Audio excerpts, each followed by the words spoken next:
Oi, meu nome é Marcos e eu vou iniciar aqui o slide de toxicologia do sistema reprodutor. Os componentes são Andressa Bucach, Giovanna Cronenberg, Luma Pimentel, Laís Sampaio, Mara Rita, eu, Marcos Arcoverde e Ramila Macedo. Nesse slide a gente vai falar sobre tanto a toxicologia do sistema reprodutor feminino como a do sistema reprodutor masculino. Vamos iniciar com a do feminino.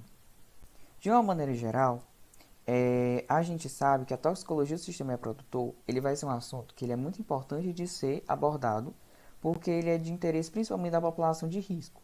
E quem é a população de risco? São famílias que vão apresentar a sua casa ou até mesmo o seu trabalho, envolvendo riscos que vão ser causados por agentes perigosos, tendo um certo controle sobre esses agentes ou até mesmo nenhum controle sobre eles. Aqui no slide eu trouxe algumas reportagens, que mostram o quão importante é avaliar esses riscos. Nessa primeira, a gente tem a contaminação além do garimpo, onde é uma reportagem de 2018, que ela relata que algumas áreas da Amazônia, por conta de hidrelétricas, foram alagadas, e esse alagamento causou uma contaminação dos peixes da região por mercúrio. E a população afetada, nesse caso, foi a população ribeirinha, que são formados basicamente por pescadores, que eles, além de entrar em contato com essa água contaminada e com esse animal contaminado, vão ingerir, muitas vezes, esse animal contaminado. E isso, no futuro, pode desencadear, existem estudos que mostram que vão desencadear, problemas como neoplasias, por exemplo. No Japão, a gente teve, na Baía de Minamata, uma contaminação de peixes com o metilmercúrio, que isso foi causado por um vazamento de planta industrial. E aí, nessa população, observou que as mulheres grávidas que consumiram esse peixe tiveram seus filhos com alguma deficiência intelectual, um distúrbio neurológico. Muitas vezes eles nasciam, se desenvolveram até mesmo com distúrbio na linguagem. E perceberam essa deficiência intelectual, essa paralisia cerebral em alguns casos, e até mesmo um atraso no desenvolvimento da sua prole. E aí, no futuro, com uma observação, a gente pode até observar que esses pacientes, essas crianças que nasceram com esses problemas, podem até mesmo apresentar outros problemas, como uma puberdade precoce. E aí, a gente tem que nos últimos anos, apesar de terem poucas pesquisas, a gente vê que muitos estudos surgiram mostrando alguns agentes principais, que são substâncias, e outros agentes que podem causar problemas no sistema reprodutor, principalmente na questão da desregulação do sistema endócrino. Quais são esses agentes? Os solventes, pesticidas, monitores de computador, campos eletromagnéticos, porque assim, são poucas substâncias que são conhecidas, que estão relacionadas a essa toxicologia do sistema reprodutor, essa efeito adverso nos seres humanos, por conta que existem poucas pesquisas voltadas para essa área. E como é que a gente pode evitar e identificar essa substância? Primeiro, avaliando a questão da vida da pessoa, como é que ela consome, do que é que ela consome, e do que é que ela trabalha. Porque justamente para evitar, a gente precisa identificar a substância e prevenir a exposição a essa substância, esse agente. E aí a gente vai ter que os órgãos do sistema reprodutor, entre outros, também, eles podem servir, mas no caso aqui do sistema reprodutor, eles podem servir como sentinelas, Eles vão servir como alertas para perigos ocupacionais e até mesmo ambientais. Como? Por exemplo, caso aconteça algum problema relacionado a isso, a gente pode ter um estresse familiar, porque vai ter um alto custo, tanto para os médicos, como para a família envolvida, com os médicos em relação à consulta, que às vezes uma família quer tentar aumentar, quer engravidar, e às vezes não está conseguindo, pode ser um problema de infertilidade causada por algum problema ocupacional ou não, investigar isso, no caso. E até mesmo quando engravida, ter a questão da monitorização dessa gravidez, ficar indo no obstetra, para ficar avaliando ver se tem algum desenvolvimento anormal na criança devido a essa possível exposição. Aqui uma certa epidemiologia, que a gente vai ver que 70% dos empregados nos Estados Unidos, nas áreas de auxiliar de escritório, auxiliar de administrativa, educação na biblioteca e profissionais de saúde e de cuidados pessoais, vão ser desempenhados por mulheres. né? E principalmente, e todos você tem agentes que podem causar problemas ocupacionais, mas principalmente os profissionais de saúde, né, atividades pessoais, onde a gente vai ter uma exposição a quimioterápicos, pode ter uma exposição a gases anestésicos, né, uma radiação ionizante, né, agentes biológicos assim em geral. E além disso, a gente tem que alguns trabalhos mais ocupados por homens, né, como na construção civil, em serviço de instalação, manutenção e reparo, pessoas que trabalham com transporte, né, movimentação de material, fazendeiro, pescadores, silvicultores, geralmente são ocupados por homens, são cargos ocupados por homens. E aí, o que é que acontece? Esses empregos, eles possuem proteção mais voltados para a população masculina do que a população feminina. Então, muitas mulheres que trabalham nessas áreas não possuem a proteção ideal para o seu corpo, né, para se proteger. Porque por conta dessa menor quantidade de EPI voltado para a mulher, né? E aqui a gente tem uma tabela onde mostra os efeitos no sistema, que pode causar no sistema reprodutor, como a infertilidade, o aborto espontâneo, né? O bebê ele pode nascer com um peso abaixo do normal, pode nascer prematuro, pode ter a morte fetal, né? Pode ter a morte infantil, pode ter defeito congênito e anormalidades cromossômicas nos nascidos vivos. E aqui, para a gente entender como é que como é que ocorre, como é que funciona essa questão da toxicologia, a gente precisa entender o que é o normal, no caso aqui no corpo da mulher, né? Então, o ciclo reprodutor feminino, ele vai ser um processo que ele é complexo e ele vai ser regulado pelo sistema nervoso autônomo e endócrino. Ele vai ser mediado pelo eixo hipotalâmico, hipofisário e gonadal, né? E ao contrário dos homens, as células germinativas das mulheres, né, que são denominadas de oogônias, elas vão se desenvolver e vão iniciar sua primeira divisão meiótica ainda no útero, não apresentando nova formação após o nascimento. Os oócitos eles vão permanecer armazenados até que ocorra a ativação folicular, né, de 15 a 40 anos mais tarde, e, sob o estímulo do hormônio gonadotrofina no início de cada ciclo menstrual, um grupo de folículos primários vai começar a se desenvolver. E nos níveis aumentados, o hormônio do folículo estimulante, né, que é o FSH, eles vão acarretar a seleção de um e o crescimento do folículo dominante e vai produzir estrogênio para manter a proliferação do tecido endometrial. E aí a gente vai ter a liberação de gonadotrofinas, né, de FSH, do hormônio luteinizante, né, que é o LH, no meio do ciclo, que vai resultar na ovulação. E aí o corpo lúteo que vai restar, ele vai secretar quantidades que vão cada vez mais aumentando de progesterona e outros hormônios para preparar o ambiente para a implantação, né, exercendo justamente um feedback negativo sobre as gonadotrofinas. E aí, na ausência da fertilização, o corpo lúteo ele vai se degenerar e a subsequente redução dos esteróides ovarianos vai levar justamente a uma descamação do endométrio, assim como a elevação dos níveis de FSH e a menstruação vai ocorrer numa fase de 12 a 14 dias, né, que é chamada fase lútea. E embora esse padrão de função menstrual, né, ele é conhecido, né, existem muitas variações, né, entre as mulheres. E os mecanismos eles ainda não são muito bem conhecidos relacionados a isso. E, por exemplo, se um espermatozoide ele fertilizar um óvulo com sucesso, isso vai completar uma segunda divisão meiótica, que vai formar o zigoto, e esse zigoto vai passar por diversas e rápidas divisões celulares, né, enquanto é transportado pela trompa, até o útero, se desenvolvendo na gestação, né, formando o feto. Aqui, falando sobre desenvolvimento fetal, a gente vai ver que as exposições durante a primeira e segunda semana, elas podem levar a um aborto precoce caso tenha alguma interferência no transporte tubário ou até mesmo no sistema endócrino. E além disso, é importante também eu destacar que no período embrionário é que a gente vai ter maior chance de uma sensibilidade de ação dos agentes teratogênicos, né? E no pós-natal e na lactação, né, pode ter outras exposições. A criança vai estar exposta a outros agentes, né, tanto trazidos pelo trabalho, pelos pais, como na alimentação, né, podendo causar síndrome da alcoolismo fetal, síndrome da morte súbita do bebê, desenvolvimento mental afetado, crescimento afetado, puberdade precoce. Bom, agora falando sobre a literatura científica, vemos que a avaliação do risco toxicológico é o meio de caracterizar os efeitos à saúde dos riscos existentes no local de trabalho ou no ambiente. E na avaliação de um paciente, o médico ele identificará as possíveis exposições por uma detalhada anamnese, né? Uma detalhada história ambiental e ocupacional. E as bases existentes, elas deverão ser consultadas para que sejam obtidas informações sobre os riscos ao sistema reprodutor.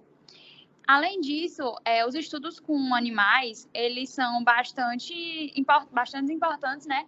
E são aplicáveis aos humanos no que diz respeito à existência de possível dano. Os estudos com animais, eles geralmente utilizam uma faixa de doses que se estende muito além das exposições humanas típicas, que poderão envolver diferentes vias de exposição e examinam resultados não observados em humanos, como a reabsorção fetal. Alguns aspectos considerados: temos as espécies testadas, via, momento e dose de exposição, desfechos examinados, toxicidade sistêmica ou maternal, efeitos na ninhada, consistência entre os estudos animais, concordância com a biologia reprodutiva e plausibilidade biológica do mecanismo de ação.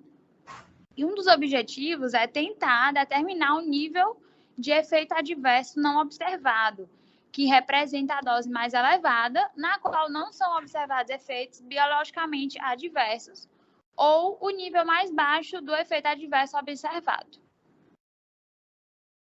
Aí agora um pouco sobre os estudos epidemiológicos. Esses estudos, se bem conduzidos, fornecem os melhores meios de avaliação se um agente específico ou grupo de agentes apresenta efeitos adversos sobre a reprodução e o desenvolvimento humano. E os estudos humanos, eles apresentam muitas limitações, de modo que certos critérios ou sistema do tipo peso de evidência são geralmente usados para avaliar se uma substância pode racionalmente ser considerada como causadora de um efeito adverso ou não. E os estudos com humanos, eles são mais limitados também devido à ética, né? Então, não se deve fazer certos experimentos em humanos. Estratégias de estudo. Os desenhos de estudo básico utilizados para examinar a associação entre uma exposição e seus possíveis resultados incluem estudos transversais de casos e controles e de cortes que serão discutidos no apêndice. Nesses estudos, existe um possível viés de seleção, porque a população existente no local de trabalho, no momento do estudo, poderá não ser representativa da força de trabalho no período da exposição prévia. Dados valiosos podem ser obtidos a partir de sistema de vigilância, e existem poucos sistemas para essa avaliação específica de alterações reprodutivas adversas, além do monitoramento de defeitos congênitos. E as razões para isso incluem o fato de que nem todos os defeitos atraem a atenção médica ou necessitam de hospitalização, como o aborto espontâneo, a infertilidade, de modo que são mais difíceis de serem verificados. Aí a aplicação da exposição deve-se ter em mente que estão envolvidas as exposições de 3 indivíduos, né? O pai, a mãe e o feto. Para introduzir lesão reprodutiva, um determinado agente deverá ser absorvido pela corrente sanguínea e, a fim de causar dano ao feto diretamente, alterações dos hormônios maternais, podem afetar o feto, né? Também deverá atravessar a placenta. E algumas substâncias químicas, elas reagem com os primeiros tecidos que encontram, como os pulmões ou a pele, e não são absorvidas pela corrente sanguínea, como, por exemplo, ácidos, cloros. E uma vez que na corrente sanguínea, os agentes que são de baixo peso molecular, eles são lipofílicos e estão em um estado não ionizado e apresentam maior probabilidade de atravessar essa placenta. E o metabolismo da mãe, ela pode gerar um metabólito que seja mais ou menos tóxico para o feto do que a substância original. As exposições ocupacionais mais precisas, elas são obtidas por um higienista industrial, e esses estudos também são mais dispensosos e, em geral, limitados em relação ao tamanho da amostra para permitir um estudo mais detalhado. Aí, desfechos clínicos e questões relacionadas ao desenho do estudo. Numerosos desfechos têm sido examinados em estudos de toxicidade sobre o sistema reprodutor e o desenvolvimento. Uma estratégia é recrutar as mulheres quando se apresentam para uma visita pré-natal e avaliar os resultados da gravidez por prontuários médicos ou registros.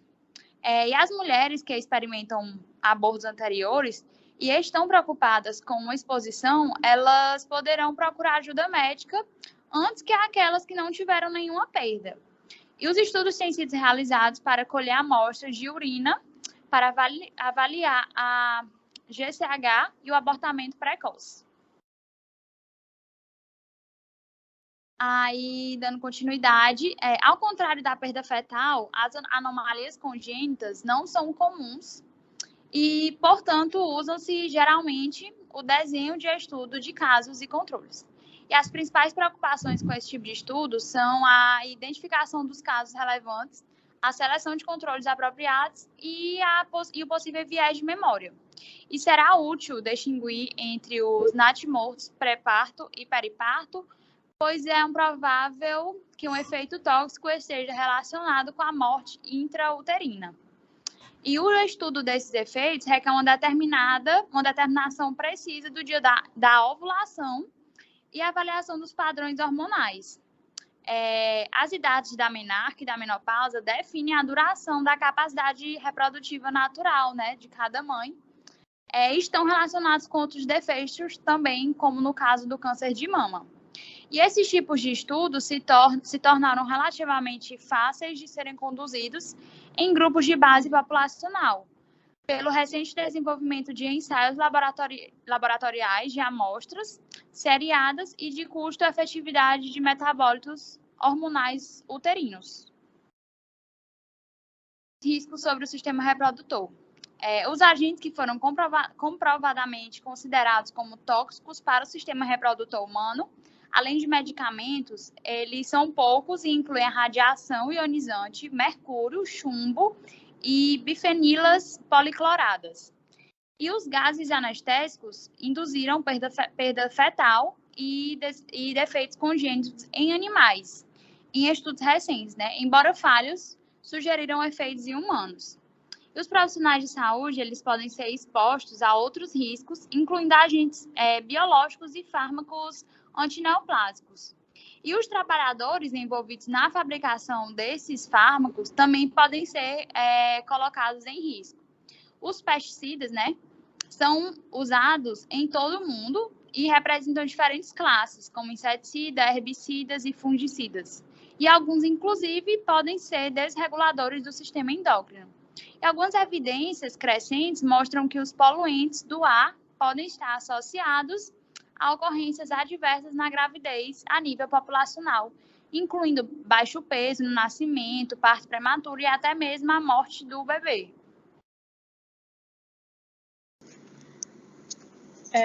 Em relação à avaliação do sistema reprodutor, é importante que essa avaliação seja sujeita à exposição do risco potencial sobre o sistema reprodutor. E por isso vai seguir os componentes tradicionais, que é a anamnese, o exame físico e a avaliação laboratorial. Sobre a anamnese, é importante ter as seguintes áreas. Na entrevista, é importante seguir as áreas do dados demográficos, a história médica geral, a história reprodutiva, hábitos e estilos de vida e as exposições ambientais, como, por exemplo, as viagens diárias, os locais de despejo de dejetos, entre outros. E é importante também a avaliação médica, porque no meio clínico, a infertilidade ela é definida como a incapacidade de conceber após 12 meses de relações sexuais desprotegidas. E as possíveis causas de infertilidade em mulheres incluem os distúrbios ovulatórios, os fatores relacionados às trompas ou à pelve e os fatores uterinos ou cervicais. Outro ponto da avaliação médica é o exame físico, que ele deverá avaliar a integratividade física do sistema reprodutor e afastar a ocorrência de qualquer massa estranha ou anormalidade estrutural.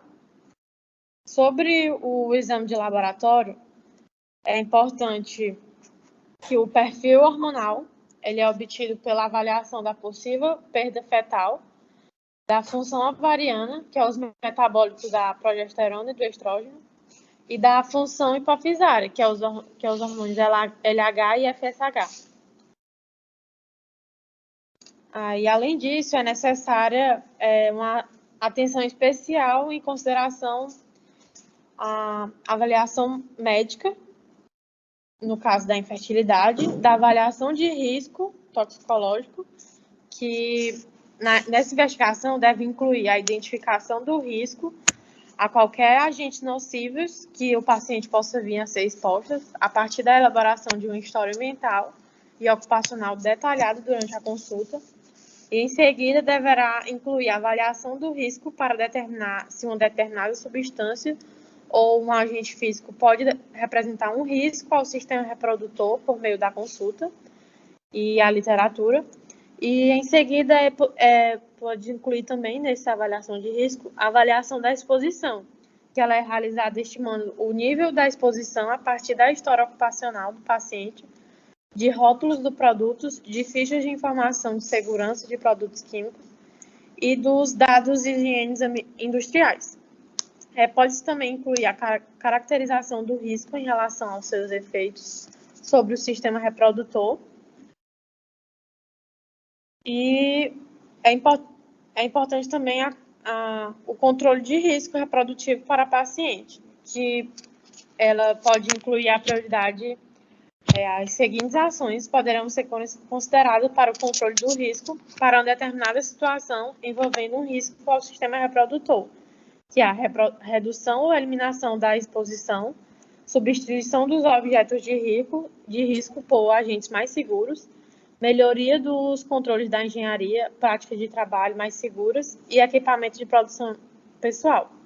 Além disso, também, nessa controle de risco, é possível a transferência temporária do trabalho, que é remover o indivíduo do ambiente de trabalho em que está presente o risco ao sistema reprodutor, que poderão ocorrer problemas quando não houver um local de trabalho sem exposição ao risco.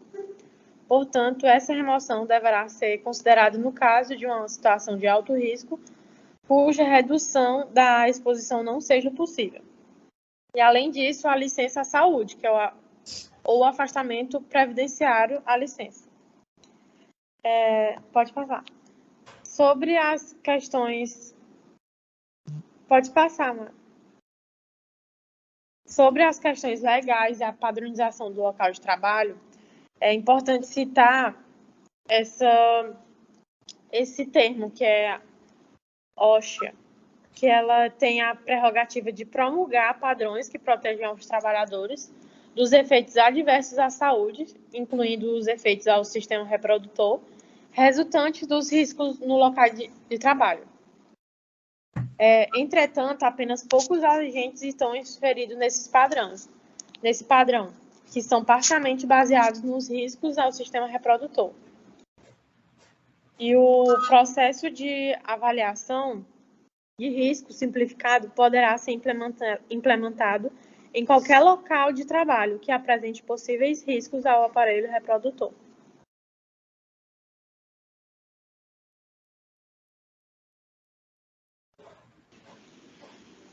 Sobre o sistema masculino, reprodutor masculino, pode passar. Então, aqui na introdução, a gente tem o objetivo de proteger a saúde reprodutiva do homem e da sua prole. E aí, os efeitos reprodutivos, eles podem ser até da infertilidade até defeitos no nascimento do bebê. Também podem ocorrer disfunções sexuais, como a disfunção erétil, alterações da libido, problemas ejaculatórios, anormalidade do sêmen. Pode ter azospermia, oligospermia, teratospermia e astenospermia. Eventos anormais do nascimento, pode ter aborto espontâneo, pode ser natimorto, morte, defeito congênito, prematuridade, baixo peso do nascimento. E aí a gente sabe que nas taxas populacionais, o fator de risco que ele é mais retratado na literatura são em mulheres, né, em idade maternal avançada, expostas a certos agentes infecciosos como o citomegalovírus, o vírus da hepatite B, o vírus da imunodeficiência humana, que é o HIV, a rubéola, toxoplasmose, vírus da varicela zoster e o parvovírus humano.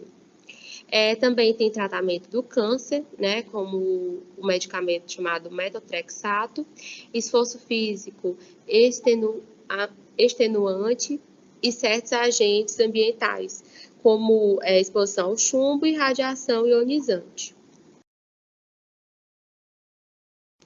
Sobre a parte de fisiologia, a gente tem que saber que existe uma glândula chamada hipotálamo, que ela vai liberar o GNRH.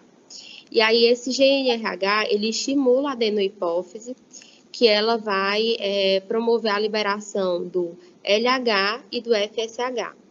O FSH, ele estimula outra glândula, né, que são as células de Sertoli, e aí elas vão produzir a inibina B e também vai promover a espermatogênese.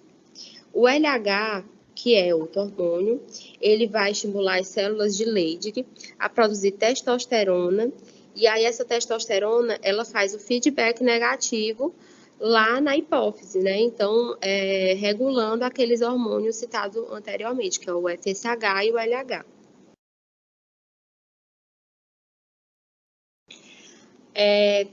Sobre a teratologia e possíveis mecanismos de ação, a exposição sofrida antes da concepção, ela é importante. Exposição a substâncias tóxicas, infertilidade também pode acontecer, o aborto espontâneo e defeitos congênitos, fatores ambientais, ocupacionais e de estilo de vida do pai e da mãe, eles influenciam. E aí os mecanismos, anormalidade endócrina ou do sistema nervoso central, na libido e fertilidade reduzida como possíveis efeitos reprodutivos adversos, toxicidade direta aos testículos, e aí, consequentemente, vai ter uma fertilidade reduzida, dano à espermatogênese, que é a formação do esperma, ou a célula germinativa na forma de alteração morfológica, número reduzido de células, mobilidade anormal ou anormalidade cromossômica, substâncias tóxicas no sêmen, que levam à mobilidade anormal do esperma ou à ação direta sobre o útero ou feto. Bem, agora eu vou falar um pouquinho sobre a literatura científica. A avaliação do risco humano aos danos no local de trabalho sobre o sistema reprodutor envolve os seguintes componentes. Envolve a identificação do agente nocivo, né? Para se fazer o estudo, você tem que primeiro saber qual é o agente que pode estar causando dano. A avaliação da dose-resposta, né? Isso para ser avaliado se a quantidade de exposição do trabalhador pode ter levado àquele problema, né? Uma determinada doença. E também a caracterização do risco. Se esse risco é um risco físico, é um risco químico, é um risco biológico. Existem algumas fontes informativas, né, que vão ajudar nessa avaliação. Então, na avaliação de um paciente em relação à possível exposição aos danos sobre o sistema reprodutivo, o médico primeiro vai ter que identificar os agentes biológicos, químicos e físicos no local de trabalho ou no ambiente e vai ter que observar a história de exposição do paciente e de qualquer informação disponível, como sinais de alerta, rótulos de produtos, fichas de dados relativos à segurança e também as ordens de compra. Então, o médico ele vai ter que avaliar tanto o trabalhador em si, como também vai ter que avaliar todas as substâncias, né, todos os riscos que o trabalhador está exposto, né, que podem afetar o sistema reprodutor. E essa avaliação de risco, ele vai fazer também através dos rótulos dos produtos, que muitos produtos lá estão dizendo no rótulo quais são os possíveis efeitos adversos, possíveis efeitos colaterais, né, que ele pode estar causando. Aqui nessa tabela está mostrando algumas substâncias que podem apresentar toxicidade sobre o sistema reprodutor masculino. Né? Aqui a gente pode ver o benzeno, né, pode causar, o sidofovir, o cloridato de amiodarona, a colchicina. Aqui nessa outra tabela, a gente pode destacar a nifedipina, o disulfeto de carbono, o etileno glicol. Então, só aqui a gente tem em torno de umas 40 substâncias, né, que podem estar levando, que podem provocar dano sobre o sistema reprodutivo. Então, os estudos epidemiológicos, eles podem representar os melhores meios para se fazer uma avaliação se um agente específico ou um grupo de agentes afetam negativamente a reprodução e o desenvolvimento humano. Esses estudos epidemiológicos, eles vão envolver várias metodologias, né, que vão consistir no desenho de estudos, na avaliação da exposição, nos resultados biológicos, nas questões estatísticas e também nos fatores contraditórios, né, que são fatores de confusão do estudo, que a gente vai já ver um pouquinho, né, do que é que se trata. Então, primeiramente, os desenhos de estudos. Os desenhos de estudo, eles vão permitir examinar a associação de uma exposição com seus possíveis resultados. E vão incluir os estudos transversais, né? Os estudos transversais, eles são os mais simples de serem feitos, e eles têm sido muito utilizados, geralmente, nos estudos de reprodução ocupacionais e ambientais. Pode ser realizado também estudos de caso-controle, né? Que, nesse caso, do estudo caso-controle, eles são mais apropriados para se avaliar as doenças relativas, né, relativamente raras em grandes populações. E nós temos também os estudos de coorte, né, que é o desenho preferido para a maior parte dos resultados em estudos de reprodução. Ainda na metodologia, nós temos no estudo epidemiológico vai ser feita uma avaliação da exposição, sendo que poderão ser avaliadas através de entrevistas, né, com os grupos de trabalhadores, através de registros existentes, né, na própria empresa, ou então através de biomarcadores. As exposições ocupacionais mais precisas, elas são obtidas, né, através de um profissional, que é o higienista industrial.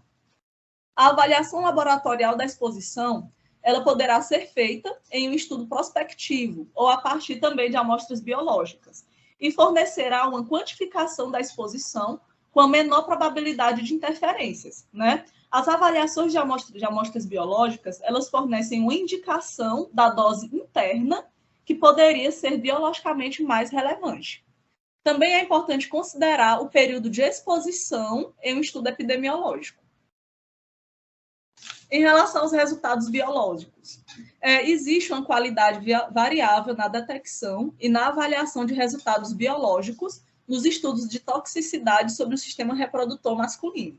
No caso de doenças específicas no sistema reprodutor masculino e de desfechos mediados pelo homem, a faixa de patologias vai incluir desde a disfunção sexual, as alterações endócrinas, as anormalidades no sêmen, as anomalias cromossômicas, a infertilidade e também as anormalidades tanto do feto como também da prole. Aqui nas questões estatísticas, né, no que diz respeito aos resultados reprodutivos selecionados, o número necessário de participantes dos estudos para que se obtenha uma relevância estatística adequada está sendo mostrado aqui nessa tabela ao lado. Aqui, por exemplo, para você analisar a infertilidade entre os trabalhadores, você vai ter que ter uma amostra, né, de, no mínimo, 334 pessoas. Se você quer investigar o fato de um espermatozoide com morfologia anormal, você vai ter que estudar, no mínimo, 54 pessoas, né? Sendo 27 pessoas pertencentes ao grupo exposto e 27 pessoas pertencentes ao grupo não exposto. Né? Você tem, pelo que está mostrando aqui na tabela, você sempre vai ter que relacionar, né? Você vai ter que pegar uma parte da população, que é um grupo não exposto, e vai ter que pegar outra parte da população, que é um grupo exposto. E aí você vai comparar essas duas populações, né? Que é para você poder realizar, né, dados que são confiáveis. E aqui nós temos os fatores contraditórios, né? Os possíveis fatores de confusão da pesquisa, eles precisam ser considerados na avaliação de homens expostos aos danos reprodutivos, ocupacionais e ambientais.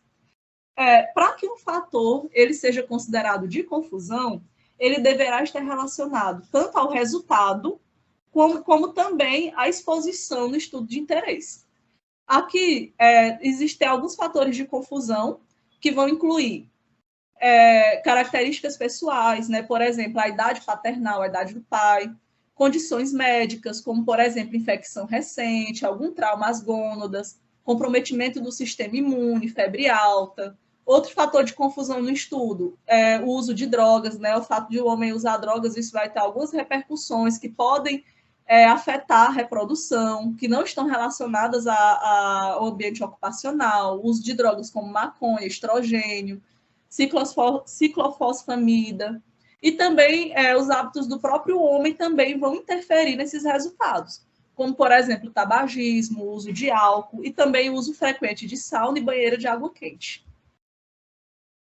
Na condução dos estudos ocupacionais, um fator de confusão potencial poderá ser também um agente ambiental, né? Porque muitas vezes o trabalhador ele vai ser exposto no seu ambiente, fora do seu ambiente de trabalho, também a algumas substâncias que no seu ambiente de trabalho não tem. E isso pode ser confundido, como, por exemplo, a exposição a solventes, a metais, a pesticidas, o calor excessivo, a radiação ionizante e também a neurotoxinas em ambientes externos ao trabalho.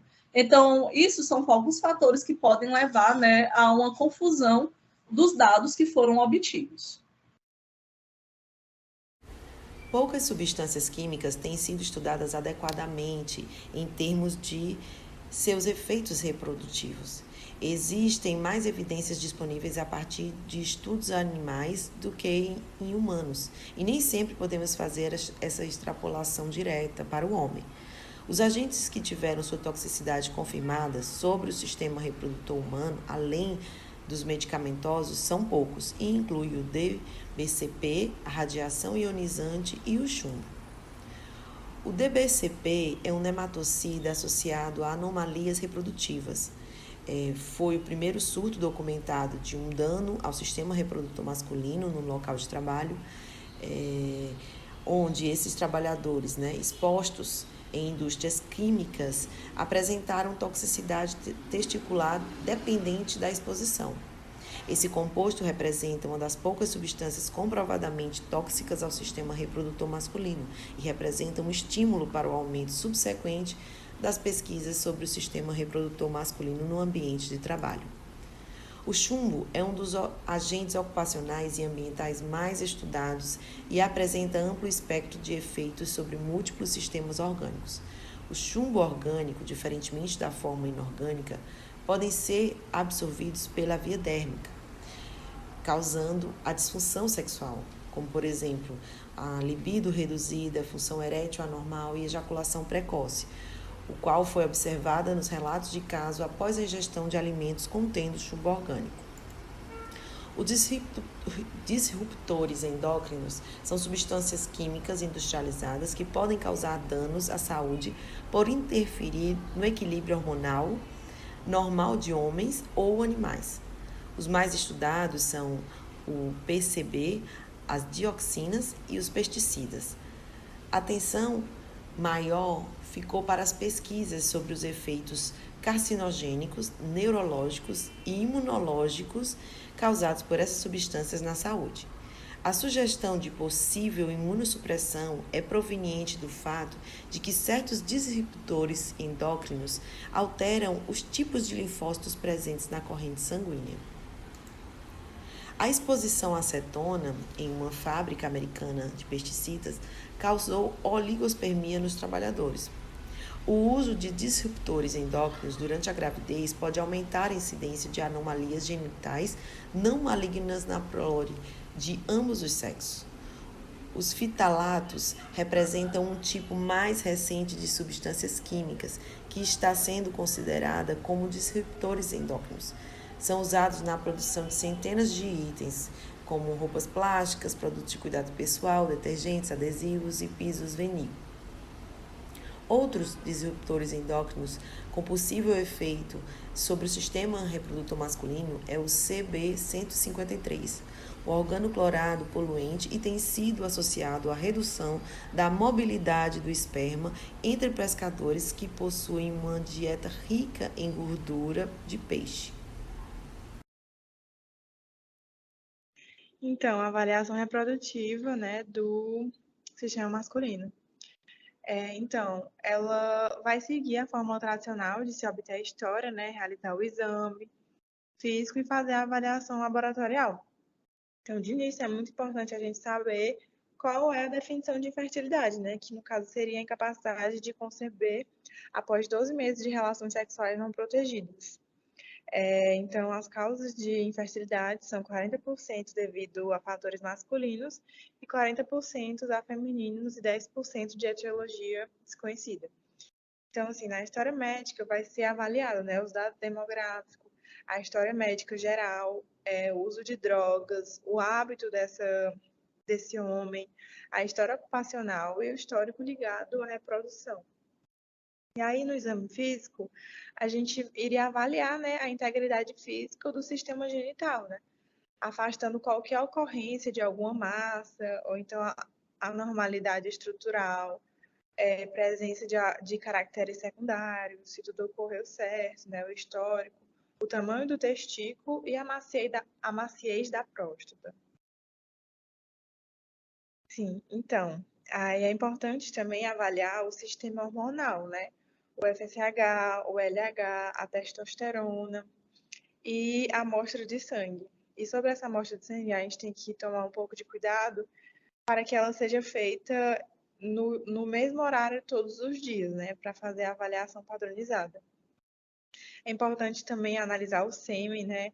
Em relação ao volume de ejaculação, a contagem ou a concentração, a mobilidade dos espermatozoides, a morfologia, a rapidez de movimentação de espermatozoides e a presença de qualquer substância tóxica, né, para descartar ou então identificar algum problema no sêmen. E outros testes que podem ser feitos também é o desafio do gene RH, o perfil da tireoide, a biópsia da tireoide, biópsia testicular, teste pós-coito e interação espermatozoide e óvulo, né, para saber se o problema não seria no encontro do espermatozoide com o óvulo. Então, em relação à consulta, a saúde ocupacional ambiental, ela é um pouco difícil para se realizar, né, devido à exposição inadequada ou à falta de informações toxicológicas ou médicas.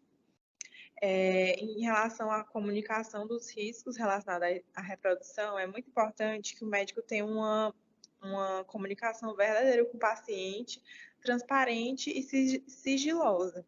E, caso necessário, o médico deve explicar bem direitinho quais os problemas, né, que teriam aquele trabalho, né, em virtude das limitações dos conhecimentos do paciente.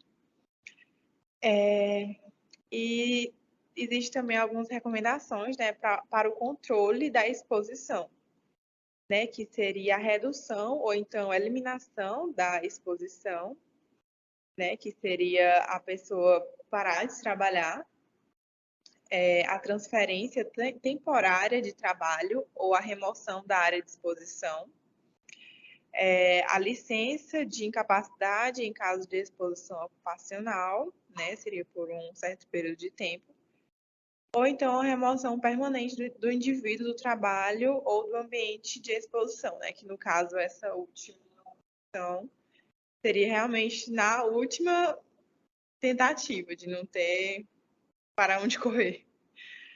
Mas todas as outras são mais levadas em consideração do que essa última. Em relação às questões legais e padronização do local de trabalho, né? É importante falar que quaisquer políticas ou ações tomadas por empregador não deverão violar as leis existentes que proíbem a discriminação em relação à gravidez, ou parto, ou condições médicas relacionadas.